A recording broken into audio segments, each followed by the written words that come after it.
안녕하세요. 문학소리입니다.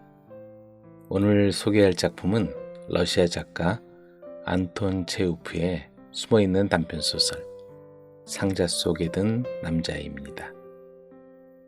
체우프의 작품에서 자주 사용되는 기법은 전혀 예기치 않은 결말로 작품을 끝맺는 서프라이징 엔딩과 극적인 결말이 기대되지만 절정에 이르지 않고 밋밋하게 끝나버리는 제로 엔딩이 있습니다. 체우프가 사용한 이 두 가지 기법은 독자의 기대와 작품의 결말 사이에 긴장감을 만들어내고 그로 말미암은 효과를 만들어줍니다. 등장인물입니다. 이반 이바느이치, 수의사, 불킨, 중학교 교사, 베리코프, 그리스어 교사, 코발렌코, 지리와 역사 담당 교사, 바렌카, 코발렌코의 누나.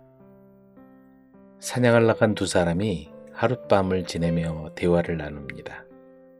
자기만의 세상 속에서 살아가는 사람에 대한 얘기였죠. 안톤 체우프의 단편소설 상자 속에 든 남자입니다.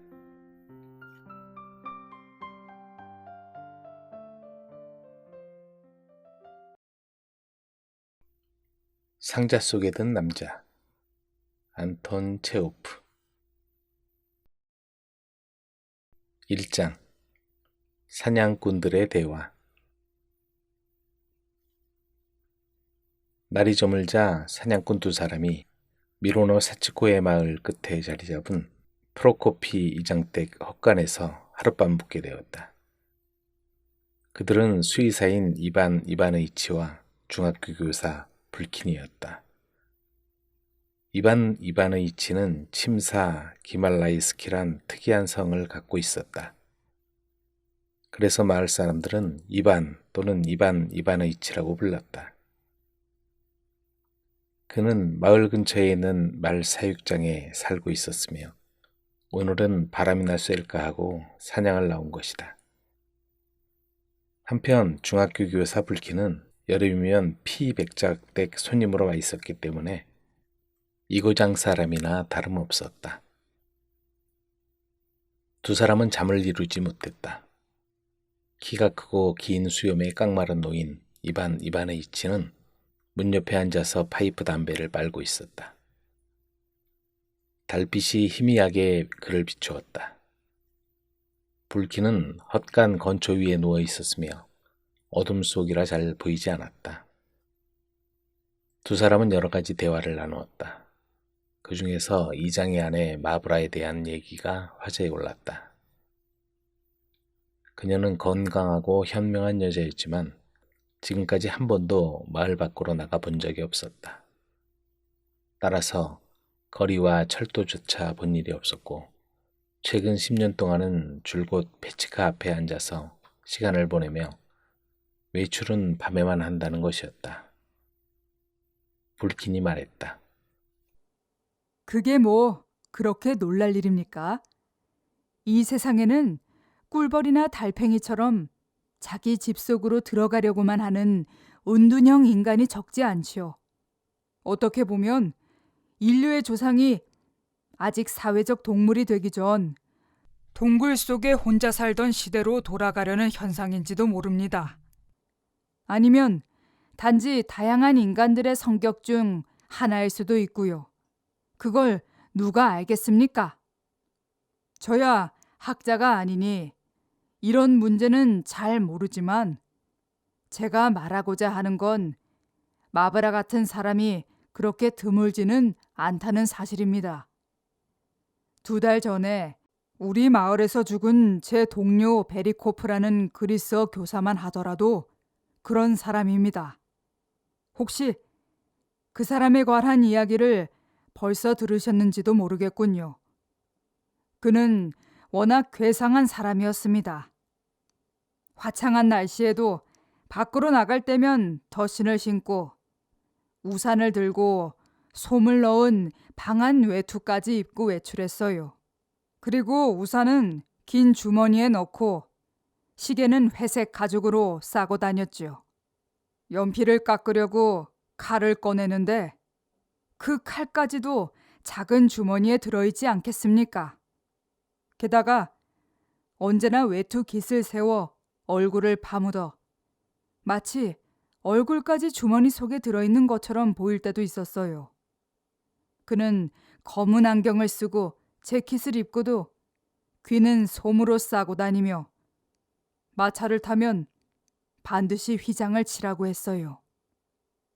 아무튼 그 사람은 항상 무엇으로 몸을 감싸고 자기를 외부로부터 보호해줄 상자 같은 것을 만들려는 버릇이 있었어요.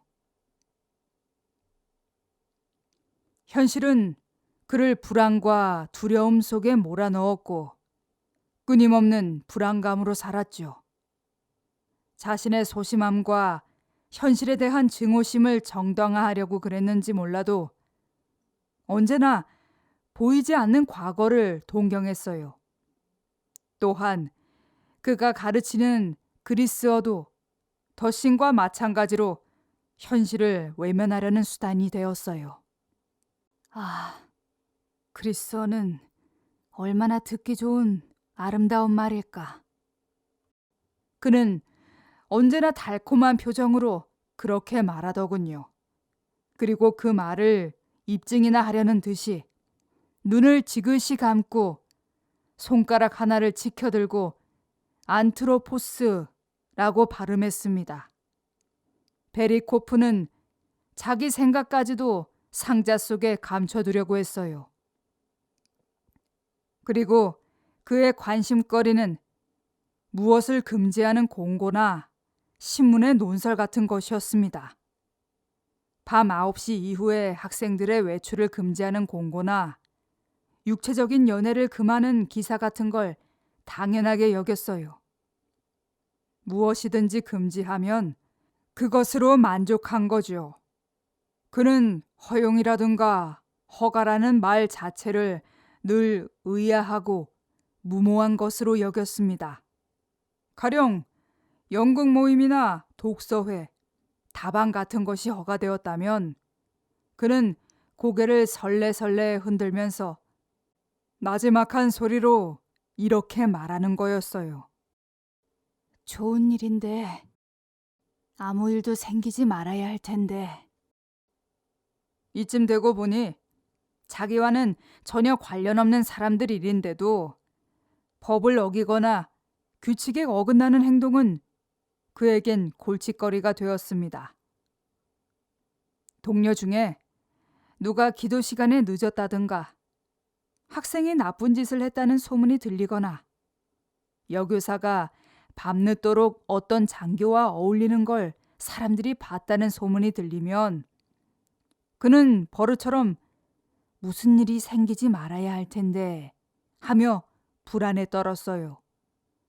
교직원 회의에서도 남학교와 여학교 학생들의 행실이 불량하다느니 교실에서 너무 떠든다느니 하면서 위에까지 들어가지 말아야 할 텐데 아무 일도 생기지 말아야 할 텐데 하면서 괜한 걱정을 늘어놓는 것이었어요. 그 밖에도 2학년인 베트로프와 4학년 예고로프를 제적해야 한다고 우긴 적도 있었어요. 그의 이런 특이한 사고방식과 피해망상증과 의심 때문에 우리는 무척 속을 태웠지요. 그런데 그 이후 그의 모습은 정말 어처구니 없었어요. 계속 한숨을 내쉬고 인상을 쓰며 고양이처럼 작은 얼굴에 색안경을 걸치고 우리를 바라보는 모습에 제압당해 우리는 마지못해 페트로프와 예고로프의 품행 점수를 깎고 둘 다 끝내는 퇴학을 시키고 말았어요. 또한 그 사람은 동료 교사들의 집을 방문하는 이상한 버릇이 있었어요. 동료의 집에 들어가서 마치 뭔가 살피듯 말없이 가만히 있는 거예요. 그렇게 한두 시간 우두커니 앉아 있다가 자기 집으로 가버리는데 그의 말에 의하면 그렇게나마 방문하는 건 동료와 친밀한 관계를 맺기 위해서라는 겁니다.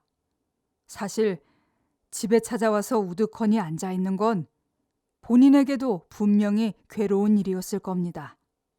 하지만 그는 그걸 동료에 대한 의무라고 생각했던 모양이에요.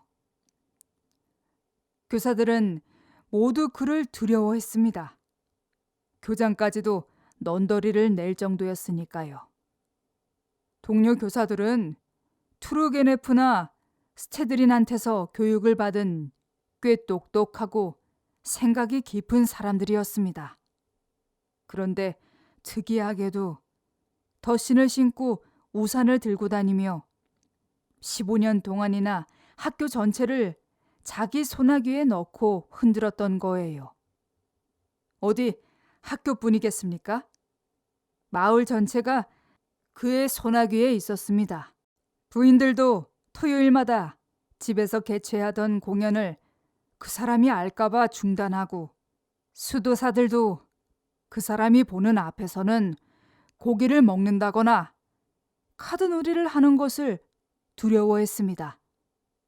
어쨌든 그 사람 때문에 최근 10년에서 15년 동안 우리 마을 사람들은 어떤 일에나 겁을 먹게 되었습니다. 큰 소리로 말을 하거나 편지를 쓰거나 이웃과 사귀거나 책을 읽는 것까지도 두려워했고, 심지어 극빈자를 도와주거나 글을 가르치는 것까지도 두려워해야 할 지경이었습니다. 이바느이치는 무슨 말을 하려는 듯 기침을 한번 하고는 파이프를 한 모금 빨고서 달을 쳐다본 후 천천히 말을 시작했다. 그렇군요. 스체드린이나 투르게네프 같은 문호들의 작품을 읽는 훌륭한 지식인들까지도 그렇게 굴복을 당하고 참아왔다는 사실이 문제군요. 불키는 이바느이치의 말이 끝나자 하던 말을 이었다. 베리코프는 저와 한 건물에 살았습니다. 더구나 같은 2층에서 벽 하나 사이에 두고 살았으니 자주 만났죠. 그 때문에 전 그의 생활을 자세히 알게 되었습니다. 그 특이한 생활은 집에서도 마찬가지였어요. 실내복에 모자를 쓰고 덧문을 내리고는 빗장을 잠그고 있었어요. 말하자면 자신에게 금지와 제한을 가했습니다. 그리고는 아무 일도 생기지 말아야 할 텐데 하고 되풀이하는 것이었어요. 그는 고기를 입에 대지도 않았어요. 마을 사람들이 베리코프는 채식주의를 지키지 않는다고 비난할까 봐 두려웠던 거죠. 그래서 그는 채식이라고 할 수도 없고 육식이라고도 할 수 없는 버터에 튀긴 생선 요리 같은 걸 먹더군요. 그리고 그 사람은 무슨 소문이라도 날까 봐 가정부는 두지 않고 60살 가까운 좀 둔해 보이는 주정뱅이 영감을 고용했어요. 요리사인 아파나시 영감은 한때 군대에서 주방 담당을 한 적이 있어서 겨우 요리를 할 수 있다는 거예요. 그런데 그 영감도 날마다 팔짱을 끼고 문간에 서서 한숨을 내쉬고는 언제나 똑같은 말로 중얼거리곤 했어요. 요즘은 저런 사람들이 많단 말이야. 베리코프의 침실은 정말 무슨 상자처럼 매우 작았고 침대에는 휘장이 드리워져 있었어요. 잠자리에 들어가면 머리 끝까지 이불을 뒤집어 썼으니 얼마나 답답했겠어요. 바람이 불 때마다 닫힌 문이 덜거덩거리고 벽난로에서는 타는 소리가 요란했어요. 주방에서는 영감의 한숨 소리가 새어나왔어요. 그 불길한 한숨 소리가 베리코프는 이불 속에서도 두려움에 쌓였죠. 무슨 일이 생기지나 않을까? 아파나시 영감이 자기를 해치지나 않을까? 도둑이 들지 않을까 해서 말이죠. 그러니 밤새 악몽을 꿀 수밖에 없지요. 아침에 함께 학교로 출근할 때면 그의 얼굴이 우울하고 창백해 보였어요. 2장 베리코프의 연애 사건. 아마 사람이 많은 학교도 분명히 그에게는 두려운 존재였을 겁니다. 고독을 즐기는 사람들은 누구나 그렇겠지만 나와 같이 걸어가는 것조차도 괴로운 일이었겠지요. 교실은 벌써 야단법석이겠군. 그런 난장판이 또 어디 있겠어. 그는 마치 자기 감정을 상대에게 설명이나 하려는 듯이 말하곤 했어요. 그런데 이 그리스어 선생이 장가를 갈 뻔한 일이 있었답니다. 이반 이바네이치는 헛간을 돌아다보며 반문했다. 뭐라고요? 농담이겠죠? 사실이에요. 물론 이해가 가지 않겠지만 장가를 갈 뻔했다니까요. 어느 날 미하일 사부비치 코발랭코라는 선생이 부임하게 되었어요. 지리와 역사 과목을 담당하는 그 선생은 바렌카라는 누나가 있었어요. 그 선생은 젊고 키가 크고 얼굴이 거무스름하고 손이 큼직하고 얼굴 생김새만 봐도 목소리가 굵직할 것 같았어요. 아닌 게 아니라 그의 목소리는 마치 나무 물통을 두드릴 때 나는 소리 같았습니다. 누나인 바렌카는 30살쯤 되어 보였고 그녀 역시 키가 크고 마른 몸에 눈썹이 짙고 뺨이 불그레했어요. 그녀는 우크라이나 노래를 부르고 걸핏하면 큰 소리로 웃어대는 말괄량에 가까웠습니다. 별로 대수롭지 않은 일에도 하며 큰 소리로 웃어대는 것이었어요. 지금도 기억하지만 처음 그의 누나를 알게 된 건 교장댁 명명일 축하 모임에서였어요. 예의상 마지못해 얼굴을 내민 무뚝뚝한 교직원들 틈에 난데없이 여신이 나타난 거죠. 그녀는 손을 허리에 얹고 방안을 오가며 웃고 노래도 부르고 춤도 추었어요. 그녀는 감정을 담아 바람이 분다면이라는 노래를 부르고 다른 노래도 불렀는데 모두 그녀의 노래에 반했어요. 심지어 베리코프까지도 반했으니까요. 그는 그녀 곁에 앉아서 다정한 미소를 지으며 말을 걸었어요. 당신의 그 부드럽고 맑은 우크라이나 노랫소리는 마치 고대 그리스어를 상기시켜주는군요. 바렌카는 그 말이 무척 마음에 들었는지 정답게 베리코프에게 고향 얘기를 하더군요. 농장이 가자츠키군에 있고 그곳에 어머니가 계시며 탐스러운 배와 참외, 호박이 많고 얼마나 맛있는지 늘어놓더군요. 선술집을 뜻하는 카바카가 우크라이나에서는 호박을 뜻하는 말이며 선술집은 시노코라고 부르고 붉은 스프가 별미라는 얘기도 하더군요. 두 사람의 대화에 귀를 기울이는 동안 우리 모두 같은 생각이 떠올랐어요. 두 사람을 결혼시키면 좋겠는데. 교장 부인이 나지막한 소리로 나에게 말하더군요. 우리는 비로소 베리코프가 독신이라는 사실을 깨달았어요. 지금까지 그의 생활의 중요한 부분을 까맣게 잊고 있었다는 것이 새삼 이상할 정도였어요.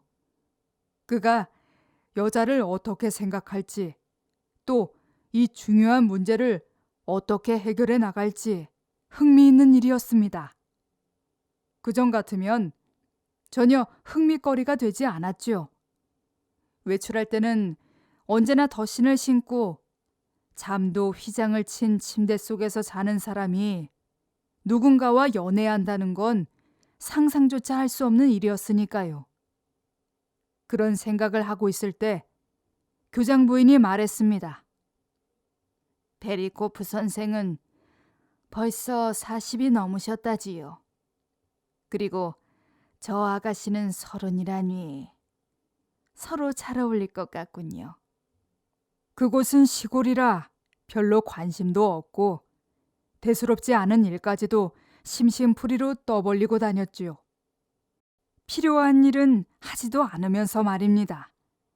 결혼할 자격이 있다고는 생각지도 않던 사람들이 베리코프에게 짝을 지어주려고 난리였어요. 교장 부인과 사감 부인을 비롯해서 교직원 부인들은 마치 대단한 인생의 목표라도 찾아낸 듯이 활기가 차서 전보다 훨씬 아름답게 보이기까지 했어요. 하루는 교장 부인이 극장 특별석에 앉아 있었어요. 그 옆에는 바렌카가 부채를 들고 행복한 표정을 지어 보이고 그 옆에는 몸집이 작고 등이 좀 굽은 베리코프가 촌뜨기처럼 앉아 있더군요. 어느 날 내가 저녁 모임을 하려는데 동료의 부인들이 베리코프와 바렌카를 초대해야만 한다고 당부하더군요. 한마디로 말하면 엔진이 돌기 시작한 셈이죠. 바렌카도 분명히 결혼에 관심이 있는 것 같았습니다. 하긴 남동생한테 얹혀 사는 본인 심정이 뭐 그리 편하겠어요. 더구나 사이가 좋지 않아 매일 옥신각신하며 말다툼을 해댔으니까요. 이들이 다투는 장면을 말씀드리죠. 키가 크고 체격이 좋은 코발렌코가 술을 놓은 셔츠를 걸치고 걸어갑니다. 앞머리를 이마까지 길게 늘어뜨리고 한 손에 책을 끼고 다른 손에는 매듭투성이의 지팡이를 들고요. 그 뒤에서 바렌카가 책을 옆에 끼고 따라가며 큰 소리로 묻더군요. 예, 미하일리크. 너 이 책 안 읽었지? 너 이 책 안 읽은 게 분명해. 그러자 코발렌코는 보도 위를 지팡이로 마구 치면서 버럭 소리를 지르더군요. 다 읽었다니까 그래. 아니, 왜 화를 내는 거야? 그런 일에?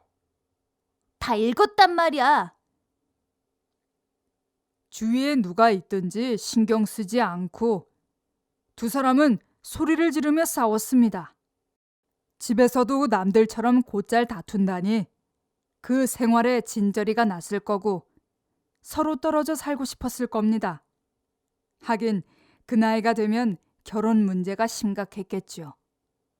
상대방이 누구든 따질 처지가 아니죠. 누구라도 좋으니 결혼해야겠어. 그리스어 선생도 괜찮아. 그런 심정이었을 겁니다. 요즘에 상대가 누구건 시집만 가면 좋겠다고 생각하는 아가씨들이 얼마나 많습니까?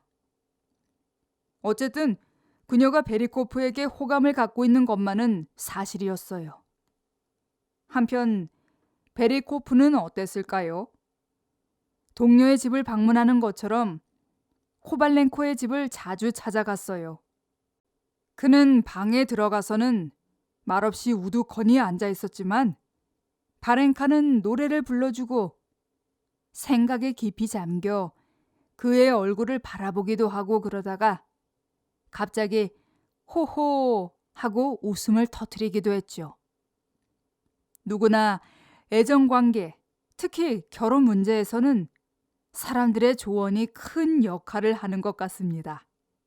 동료 교사와 부인들은 베리코프가 결혼을 해야 한다느니 그의 인생에서 중요한 가치는 결혼이라는 둥 여러 말로 설득을 했습니다.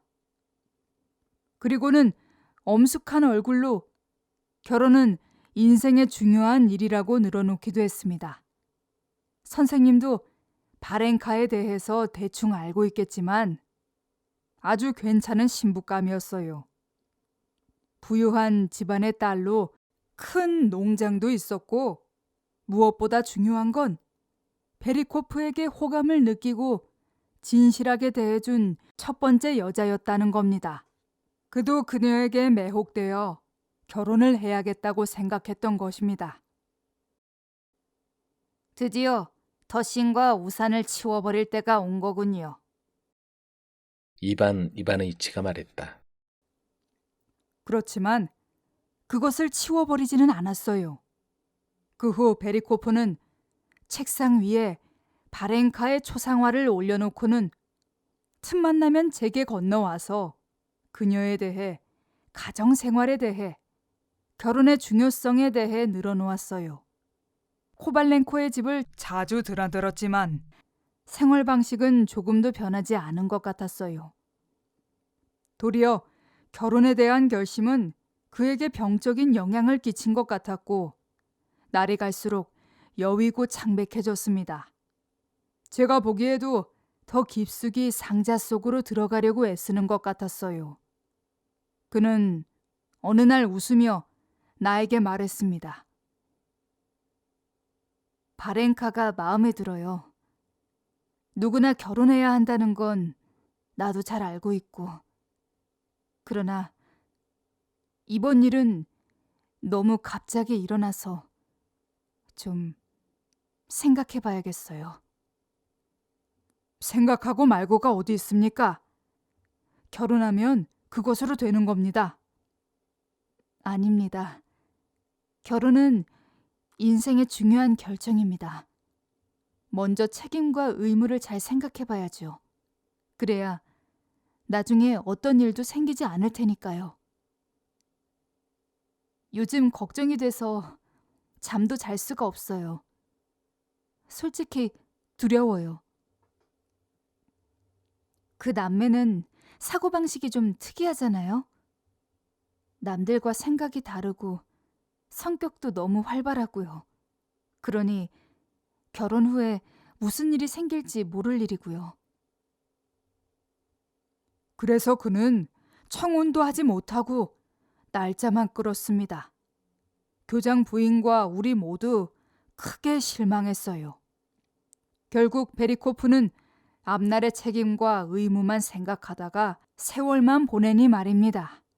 그러면서도 매일 바렌카를 만나더군요. 아마 그건 역시 자기 의무라고 생각했을 거예요. 그리고 틈만 나면 가정생활과 결혼에 대한 얘기를 하려고 제게 건너오곤 했어요. 확실치는 않지만 결국엔 청혼을 했을지도 모릅니다. 그리고 만약 돌발적인 사건이 일어나지 않았다면 이 불필요한 결혼이 성사되었을지도 모르죠. 한 가지만 더 말씀드리죠. 바렌카의 동생 코발렌코는 베리코프가 처음 만난 날부터 몹시 싫었던 거예요. 코발렌코는 어깨를 들썩이며 불평을 했습니다. 도대체 이해할 수가 없습니다. 저런 쓰레기 같은 인간과 어떻게 함께 지냅니까? 이런 곳에서 지내시는 여러분은 대단합니다. 숨이 막힐 지경입니다. 이러고도 여러분이 교육자요, 스승이라고 말할 수 있습니까? 이곳은 학교가 아니라 경찰서군요. 게다가 파출소에서 나는 고리타분한 냄새까지 풍기는군요. 전 여기서 좀 더 있다가 시골로 내려가렵니다. 거기에서 새우잡이나 하면서 아이들이나 가르치겠습니다. 전 곧 떠날 테니 여러분은 예수를 팔아먹은 저 유다 같은 인간과 잘 지내십시오. 그러는가 하면 또 굵직한 목소리로 하하 하고 웃기도 하고 두 팔을 벌리며 저에게 말하는 것입니다. 뭐 때문에 그 사람이 우리 집에 와서 우두커니 앉아 있는 거죠? 무슨 용건이 나한테 있단 말입니까? 멍하니 앉아서 얼굴만 뚫어지게 쳐다보고. 그는 베리코프의 별명을 거미라고 붙이기도 했습니다. 그런 사정을 알고 있는 우리는 그의 누나가 베리코프한테 시집 가려고 한다는 말을 차마 입 밖에도 낼 수 없었어요. 그런데 어느 날 교장 부인이 코발렌코에게 이렇게 말했어요. 성실하고 사람들의 존경을 받는 베리코프에게 누나를 시집 보내면 얼마나 좋겠어요. 그러자 그는 얼굴을 찌푸리고 중얼거렸죠. 누나가 누구에게 시집을 가건 말건 알게 뭡니까? 저는 남의 일에 간섭하는 걸 제일 싫어합니다. 그런데 그 후 사건이 일어났습니다.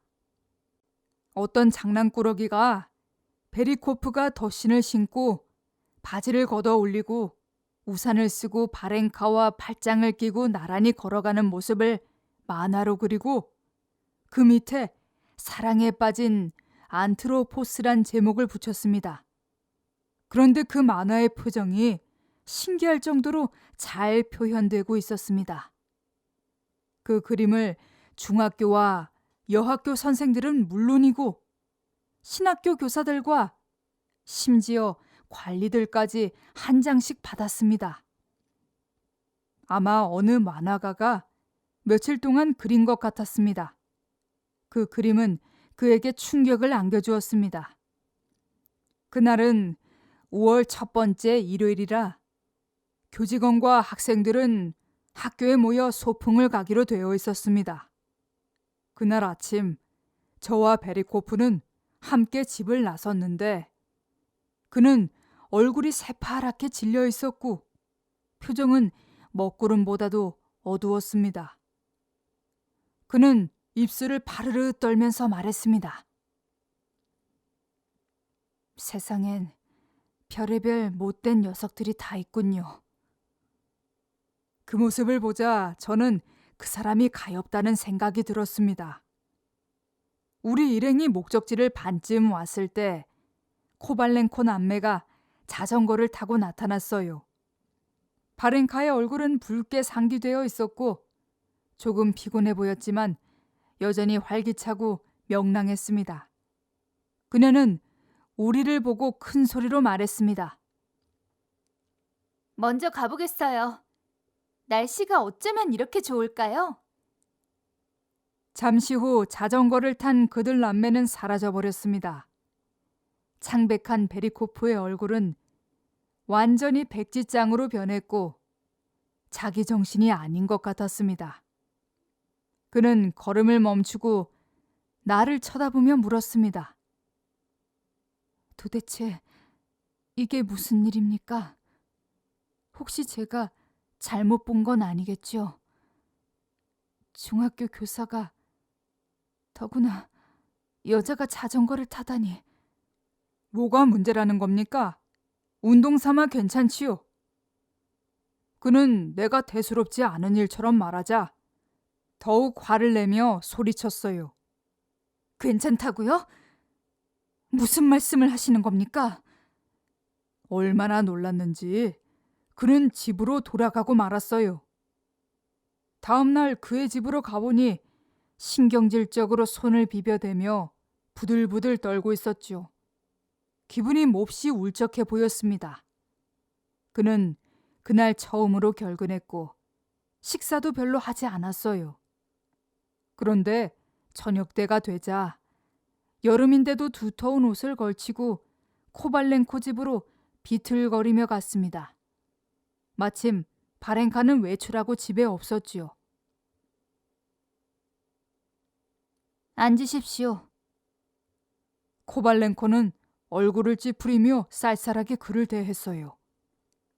저녁 식사를 마치고 한참 자고 일어난 그는 잠에서 덜 깬 얼굴이었어요.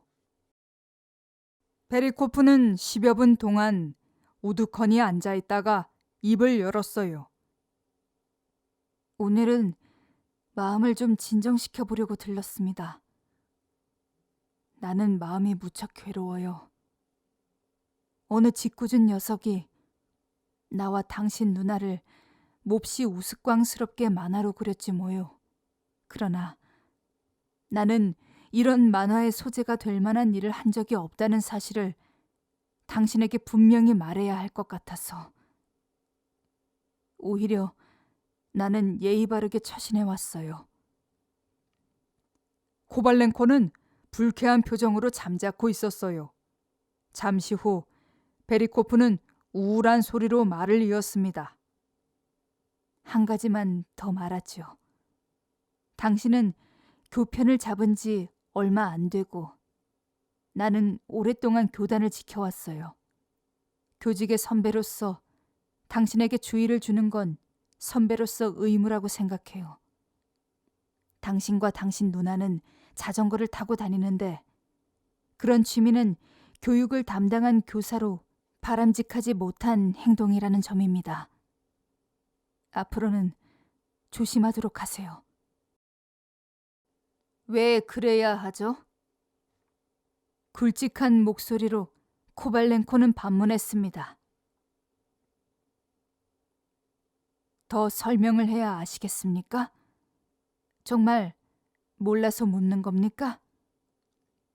교사가 자전거를 타고 다녀도 무방하다면 학생들은 거꾸로 서서 다니는 일밖에 없겠군요. 한 번 안 된다고 공고한 일을 어겨서는 절대 안 됩니다. 저는 어제 무척 놀랐습니다. 당신 누나를 보았을 때 눈앞이 캄캄했습니다. 여자가 자전거를 타다니 말이 됩니까? 그러니 어쩌란 말이오? 내가 바라는 건 앞으로 주의하라는 거요. 당신은 아직 젊으니 신중하게 처신해야 합니다. 당신은 이 점이 부족해요. 밤낮 수놓은 셔츠 바람으로 책을 옆에 끼고 다니질 않나. 이번에 자전거까지 타고 다니니 말입니다. 자전거를 타고 다닌 사실을 교장이 알게 되면 장학관 귀에 들어갈 게 아닙니까? 그래도 좋다는 말입니까? 코발렌코는 버럭 화를 내며 말했습니다. 나와 누나가 자전거를 타건 말건 그게 다른 사람에게 무슨 상관이요? 누구든 내 사생활이나 가정생활에 간섭하는 인간이 있다면 가만두지 않겠어. 베리코프는 새파랗게 질려 자리에서 벌떡 일어났습니다. 당신이 그렇게 나오면 더 할 말이 없군요. 그리고 제발 부탁이니 상사에 대해서 말을 함부로 하지 마시오. 상사를 대할 때는 존경하는 마음으로 대하셔야 합니다.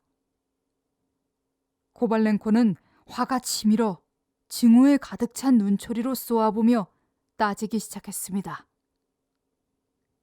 제가 상사를 헐뜯었단 말이오? 제발 내일에는 참견하지 마시오. 솔직히 말하지만 난 당신 같은 사람하고 말하고 싶지도 않소. 난 걸레 같은 놈은 질색이오. 화가 머리끝까지 치민 베리코프는 안절부절 못하며 옷을 챙겨 입기 시작했습니다. 아마 난생 처음으로 그런 모욕을 당했을 겁니다. 그는 계단으로 나서면서 이렇게 덧붙여 말했어요. 당신 하고 싶은 대로 하시오.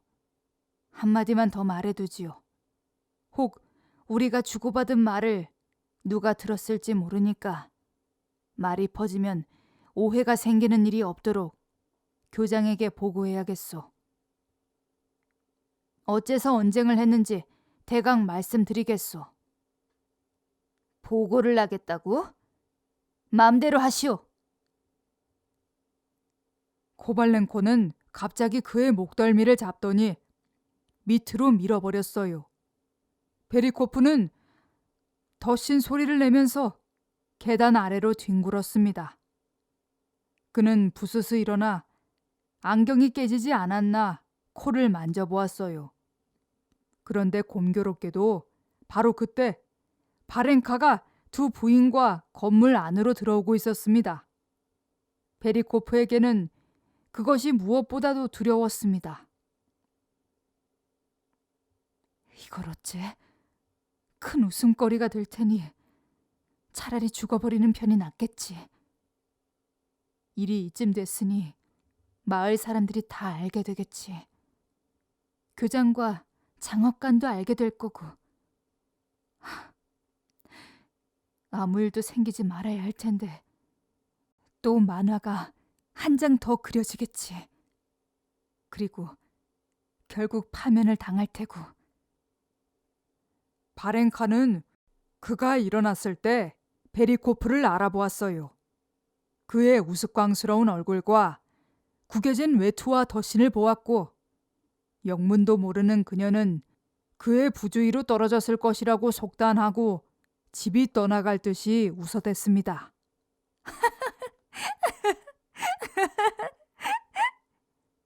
이 요란한 웃음소리가 청혼은 물론 이 지상에서의 존재까지도 결정을 짓고 말았어요. 그는 집에 돌아오자 바렌카의 초상화를 치워버리고 잠자리에 누운 채 다시는 일어나지 않았어요. 3장 상자 속의 생활. 사흘이 지나 아파나시 영감이 찾아와서 주인이 아무래도 심상치 않으니 의사를 불러야 하지 않겠느냐고 의논하더군요. 저는 베리코프의 방에 가보았어요. 그는 휘장 속에서 담요를 뒤집어 쓴 채 말없이 누워 있었어요. 뭘 물으면 그저 아니, 응 이라고 대답할 뿐이었어요. 아파나시 영감은 그의 곁에서 우울한 얼굴을 하고 서성거리며 한숨을 내쉬었어요. 그때마다 한숨과 함께 술 냄새가 풍겼습니다. 그 후 한 달이 지나 베리코프는 죽었습니다. 중학교, 여학교, 신학교의 교직원들이 그의 장례를 치렀습니다. 관 속에 들어간 그의 얼굴은 오히려 평화로워 보였고 심지어 행복해 보이기까지 했습니다. 영원히 상자 속에 들어가 다시는 밖으로 나가지 않게 된 것이 기쁘기나 한 듯이 말이에요. 그는 자기 이상을 달성한 셈인지도 모르죠. 장례식 날은 마치 그의 명예를 존중하는 듯이 날씨도 잔뜩 흐려 있었기 때문에 우리 일행은 덧신을 신고 우산을 썼어요. 바렌카도 참석했는데 관이 무덤에 들어가자 울음을 터뜨렸습니다. 저는 우크라이나 여자들은 웃거나 울 뿐이지 그 중간의 기분이란 있을 수 없다는 걸 그때 처음 알았어요. 솔직히 말씀드리면 베리코프와 같은 사람의 장례를 치렀다는 것은 기쁜 일이라고 할 수 있습니다. 묘지에서 돌아오는 도중 기분 좋은 감정을 숨기려는 듯 우리는 모두 엄숙한 표정을 하고 있었어요. 그건 우리가 어렸을 때 어른들이 집을 비우고 나가면 한두 시간 정도 신나게 뛰어놀 수 있는 그런 해방감과 비슷한 것이었습니다. 아, 자유, 자유. 자유를 누릴 수 있다는 작은 암시. 아무리 보잘것없는 희망이라 하더라도 사람의 마음에 활기를 주는 것입니다. 그렇지 않습니까? 우리는 그렇게 돌아오면서 마음이 한결 가벼워지는 걸 느꼈어요. 그러나 한 주일도 못 가서 우리의 생활은 전과 다름없이 무의미하고 지루해졌어요. 그렇다고 공식적으로 금지된 생활을 하는 건 아니었지만 완전한 자유는 보장되지 않는 그런 생활 말이에요. 베리코프 한 사람이 땅에 묻혔지만 아직도 그 사람처럼 상자 속에 있는 사람들이 얼마나 많습니까? 그리고 앞으로도 이런 베리코프가 얼마나 많이 나타날까요? 옳은 말입니다. 이반의 이치는 담배에 불을 붙였다. 앞으로도 얼마든지 나타날 겁니다. 불키는 거듭말하며 헛간 밖으로 천천히 나왔다. 는 자그마한 키에 뚱뚱하며 대머리에다 허리까지 내려오는 턱수염을 기르고 있었다. 사냥개 2마리가 그를 따라 나섰다. 저 달을 좀 보십시오. 그는 달을 쳐다보며 말했다. 밤이 깊었다. 오른편에는 저 멀리 5-6km쯤 뻗은 마을이 한눈에 보였다. 마을은 깊이 잠들어 있었다. 어떤 움직임, 어떤 소리 하나 들리지 않았다. 이런 고요가 있으리라고는 생각할 수 없을 정도였다. 달 밝은 밤에 넓은 마을과 농가들, 건초더미, 잠들어 있는 나무를 바라보니 마음도 고요해졌다. 세상의 괴로움과 근심과 슬픔도 모두 어두움의 정막 속에 잠기고 세상도 평화로워 보였고 애수에 잠겨 더 아름답게 보였다. 별들도 다정한 눈길로 거리를 내려다보고 이 세상은 이제 아무런 악의가 사라지고 평화로워 보였다. 왼쪽에는 마을 끝에서부터 넓은 들판이 내려다 보였다.